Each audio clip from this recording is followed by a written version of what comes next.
as Jerry and Esther were driving here yesterday, they drove down from Chicago, and they had surprisingly wide open traffic until they got to the outskirts of this city.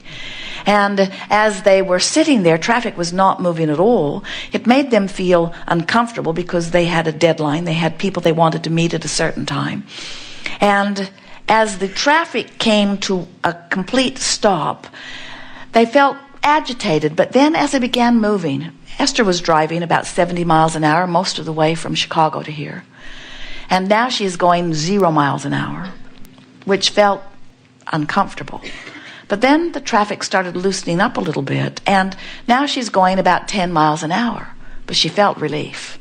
In other words, 10 miles an hour was so much better than no miles an hour. And can you imagine how terrible it would have felt to turn around and go in the wrong direction? So this is the sensation we're wanting you to begin to feel. If you will just stop going against the direction that you're wanting to go, you will begin to feel the relief. And now you know that these are your only choices, worse or better. No matter where you stand, no matter what subject you are contemplating, you have two choices. You don't have the choice of absolute complete manifestation right now or not. You don't have that choice. You don't have the choice of knowing every answer to every question you've ever wanted to know right now. You don't have that choice. The choice that you have is, I can feel worse right now about this subject or better. And we want you to feel with us that this is not a limited choice. This choice is enough. It's not only the only choice you have, it's huge. That's the only choice you ever need to make. If you make a decision that you're going to try to make something feel better than it feels right now, then you're beginning to develop the habit of always turning downstream. And do you know, a week or two of deliberately turning downstream is all you need to start feeling wonderful? And do you know, 30 days of feeling wonderful is all you need to manifest the biggest of dreams you've ever had? Do you know that you are 30 days away or less from everything that you've been asking for if you would just stop doing this? In other words, that sounds implausible, doesn't it? You've got to be kidding, Abraham. I've wanted that all of my life, and you're telling me that it's 30 days away? And we say, it's less than that away if you get turning and going with the flow, because you wanted it and it is created, and the universe knows how to take you to it. The circumstances and events are all lined up. And when you follow your bliss, you're going to find the path. And you know what's been keeping you from getting there? Keep going that way? No, I'm not. You say, yes, you are. We say, you're going that way. Well, I don't mean to go that way. I don't want to go that way. I want to go the other way because I'm miserable going this way. You're going that way. I know, but I hate going this way. I don't want to go this way. You're still going that way. Well, it's not my fault that I'm going this way. You're still going that way. It's my mother's fault. Still going that way. Maybe it's karmic. Maybe it's from a past life. You're still going that way. Well, it's not fair that I'm going this way. You're still going that way. Well, what am I doing wrong? You're still going that way. Well, how am I going to get this boat turned around? You're still going that way. I need to turn the boat around. I want to get this 30-day thing underway. I want to go the other way. You're still doing that thing. Well, Abraham, this seems impossible. You're still going that way. Well, just tell me what to do. Pet your cat. Quiet your mind. Stop watching those programs that inflame that. Stop talking to those people that talk about those things that keep you pointed that way. Look for reasons to feel good. Make a list of positive aspects. Buy a notebook and make lists of positive aspects. Look for things to appreciate. In other words, you can't think about that and something else at the same time. So it really is about think and feel, think and feel, think and feel, think and feel, think and feel. And at first, you're going to think and feel and think and feel and think and feel and think and feel and think and feel, because that's how you've been thinking and feeling, and that's what law of attraction's giving you. But before you know it, you're going to think something that feels not so much that way. Do you know when you sleep, your boat turns around in the stream every single time. And when you wake up, you say, oh yeah, what was I mad about? And you turn back around.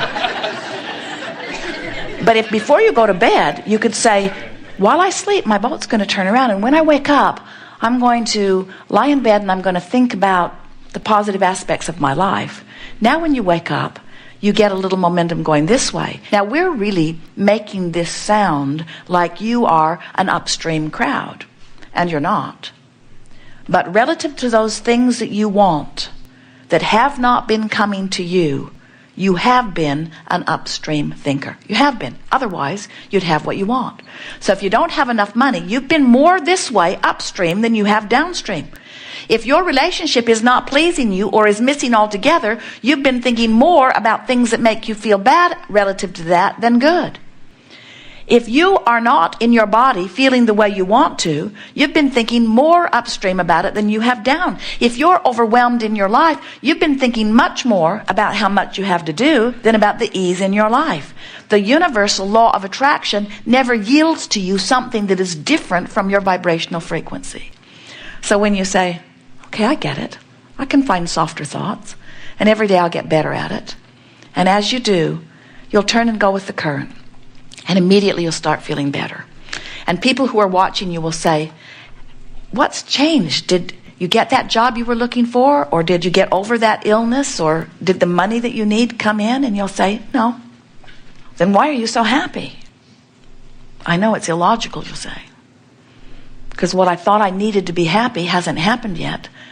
I've just stopped doing what was making me unhappy. And I felt better. And then say to them, and I think I'm on the right track.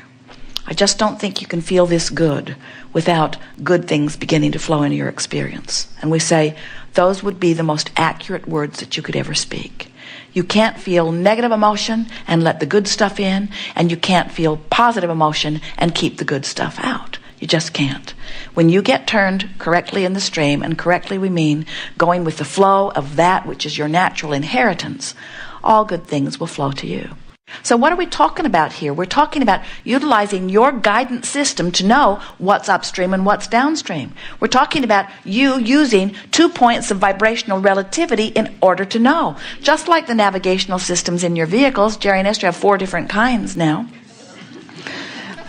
But they all operate on the same premise. The system knows where they are. They program in their desired destination, and then the system gives them turn-by-turn directions of how to get from where they are to where they want to be. The other day, they bought a new system. It's a Garmin. It's their favorite by far. And it's a portable system.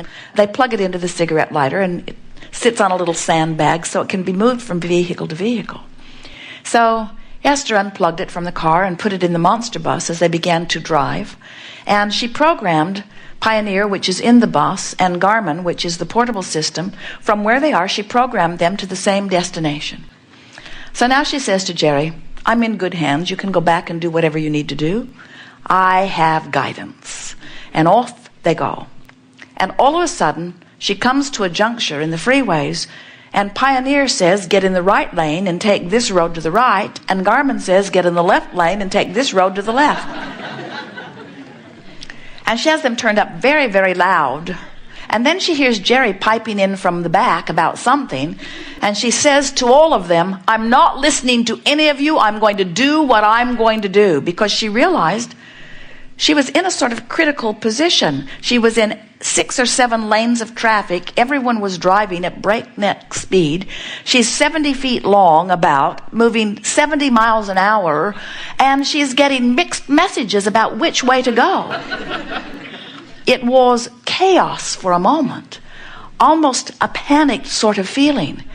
That feeling of indecision, that feeling of undecidedness, that is a horrible situation to be in. And yet, you put yourself in that situation all day, every day, when you say, what do you think? What do you think? What do you think? What do you think, political party of mine? What do you think, religion of mine? What do you think, ancestor of mine? What do you think, mother of mine, father of mine, partner of mine, peer group pressure of mine? What do you think? What do you think? What do you think? And if there are 10 of them, they think 10 different things. If there are 20 of them, they think 20 different things. In other words, they're thinking a lot of different things. And if you are trying to listen to the voice that is the loudest, you have an uncomfortable situation going on where all along you have an intuitive gut feeling that if you learn to listen for it, you will not be confused about which way to go. And so we call that using the vibrational relationship between who you are, letting yourself be in this moment, and who you have become. And that's the thing that we most want you to leave this gathering knowing. You didn't come into this physical experience intending to stand in this static place, not evolving or expanding. You knew, in fact, the reason that you came was you knew that the variety would cause you to constantly become more, and that your guidance would then call you toward the more that you had become. So when you have a feeling of unfulfillment, what it means is your life caused you to ask for something that for some reason you're not letting yourself go to. And the majority of the time that you're not allowing yourself to go to it is because somebody has trained that out of you. Your natural impulse is always to follow your bliss. And when you're little, you do that until somebody says to you, it's inappropriate for you to be pleasing yourself all the time. And you want to say, no, it isn't. I'm sure I'm right.